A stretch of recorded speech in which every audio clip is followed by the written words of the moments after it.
So what gave you the idea for the book? Somebody asked me this in an interview. Yeah, repeat the question. What gave me the idea for the book? Somebody asked me this in an interview, and I said I really wish I had a more exciting story. That like I fell down a flight of stairs, and smashed my head, and I had this great vision of that was me. That would be the favorite thing that ever happened. That's my sister. I once did fall down a flight of stairs, and she was hysterically laughing at me for about 25 minutes. No, for about 15 years. I was wearing these like really. Remember when like cork heels were really in, and like. That group in the room doesn't know, but this group but no, yeah, I fell down face first. But anyway, I was I was going to I was at the Skidmore Writers Institute I was getting my first master's, and I was free writing one day as just an exercise because when you're at one of those programs, you're just surrounded by all these incredibly talented people who do readings all the time, and they tell you, don't get too bogged down in the readings you should be writing. So I went to a library, and I was free writing one day, and all of a sudden I was like, whoa, who is this crazy person? And I just kept going with it, and she just told me that she had to tell the story, and I'm not schizophrenic, but she has a very specific voice. She's a very specific voice, and it's so funny because the audiobook sounds exactly like it. And we were sitting in my car yesterday, and I was like, I can't believe it! It sounds so much like her! And she gets Tony really well, too.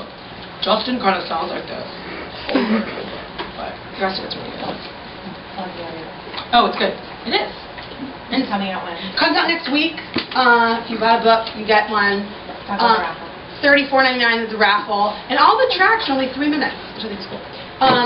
Question? How long did it take you to run it? 8 months. It was 8 minutes. 8 seconds. I wrote it in there. It took me 8 months. It was extraordinarily fast because the sequel, I actually wrote an entire sequel and then threw it out and started over. And only very little has transferred from the sequel. So the sequel has taken me over a year. But the first one took me 8 months. It was very fast. But it was the version that exists now is so close to the original. There's a different opening, which I should post online. Because she tries to kill a librarian. And then realizes it's like not working out, and she's like, oh. So this character started to basically talk to you. Yes. So did it continue because I actually was listening to another writer was on NPR one day. I was driving to work, and she's from South America, and she was talking about exactly the same thing, that this character was exactly talking to her and continued for the entire length of the book. Basically, she could not finish. If she couldn't hear the voice, she would just not write until she again starts hearing the voice. And that's how the whole process of writing occurred. This entire book is motivated by her voice. It's completely character motivated. I will say that book 2, I had a stronger voice from a character named Vicken than I did from Lena.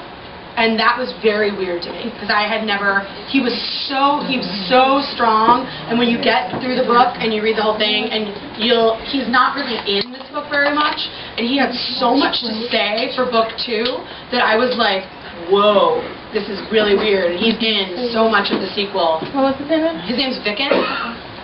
And he's the bad guy in book 1, but I won't tell you if he's bad or good in book 2 either. But yes, it's completely a character-motivated book. The desires of her, she motivates the book by her voice. And I felt like I lost her for a little while, which is why I'll tell you about the sequel I threw out really quickly. The sequel I threw out had them like running around, some of these characters were like, kind of running around Europe. And I was like, so wrong. I was like, I can't hear her. I can't hear Elena. And I started listening to music and improving my characters when I was alone, and like improving them and like doing my thing by myself, and so I got her back, but I lost her for a while, and that was very frightening. So when you say you did the improvisations, Did you do that? That's my best friend since I was about 6. Sorry.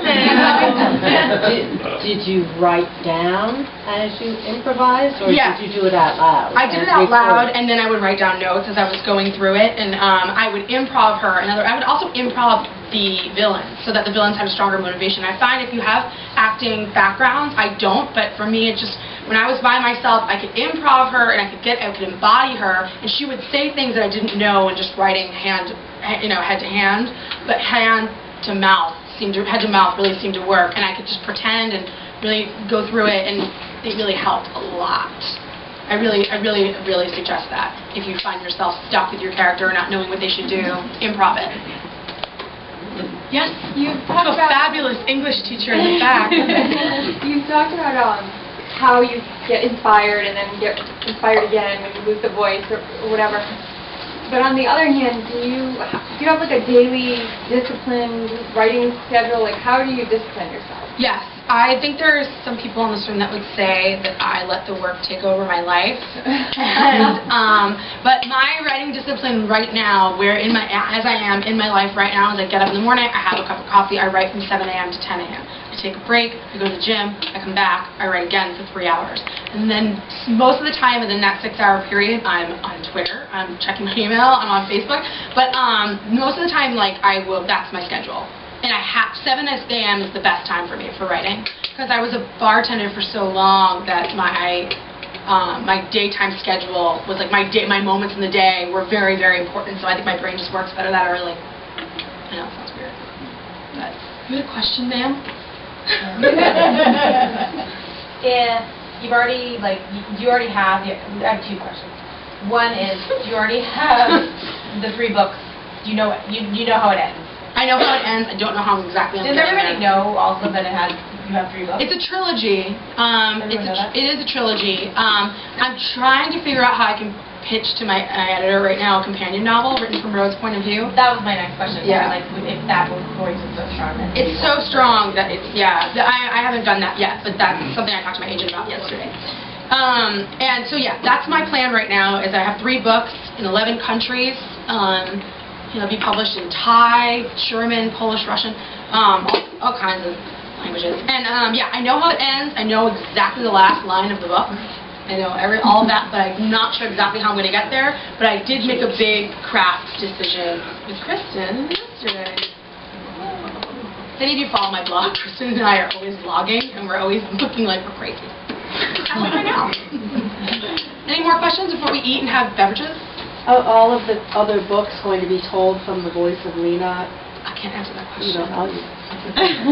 Because you were talking about a companion. Well, I will tell you that the prologue for book 2 is written from Rhode's point of view. So if you have read it, that is Rhode. Somebody thought it was Vicken, but it's Rhode. And then, you'll have to see. My big craft decision for book 3 might be this. Yes, Mother. Mom. Mom. Did you always see this as a series of books, or did My you... editor would like me to say that yes, that's true. I once met the editor of Penguin, Tom Colgan, who does all the Tom Clancy books, and he was like, if anybody ever asks you, what you're writing you plan on being a series, you say absolutely. Absolutely. The answer to that question is yes. That's the author of Lemon the Duck, the picture book, everyone. What other books are you working on besides Vampire Novels? I am working on a realistic fiction book right now with my Vermont College advisor about a girl who lies to someone much older than her and tells them that she's 18 when she's really 15 and he's 22. It's very good. Did you know that... I didn't know that. Yeah, you know. But you know what's even freakier? Did you know your great-great-grandmother's name was Lena? I didn't know that. Mercy Brown, do you guys know the story of Mercy Brown? No, L-E-N-A. Oh, that's weird.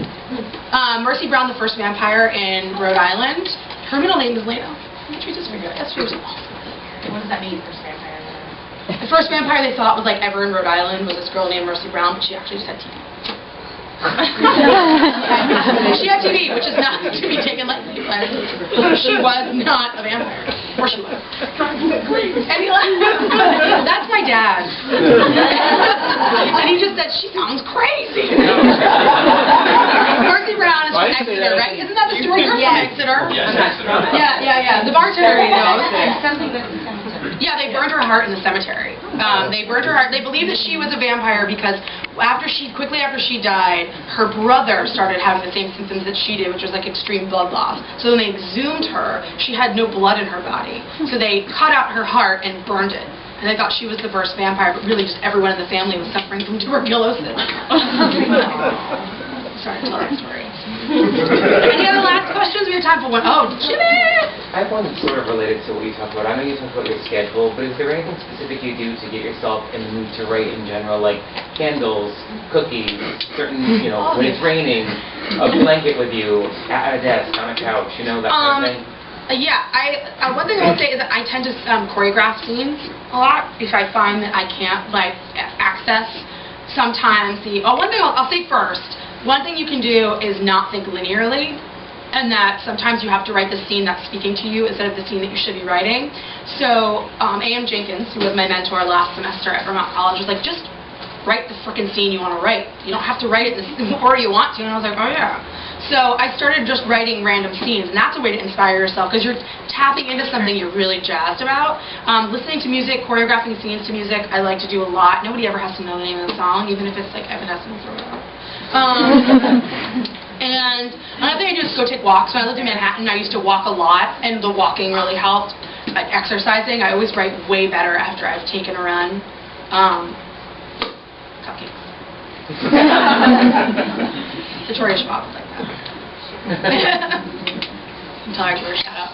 Any last questions? Yes. Yes. Are you available to sign? I'm available to sign. We're going to sign. Let's eat. Any more questions? Well, yeah, feel free to come and talk to me. I'm really, really, really embarrassing myself all the time. So.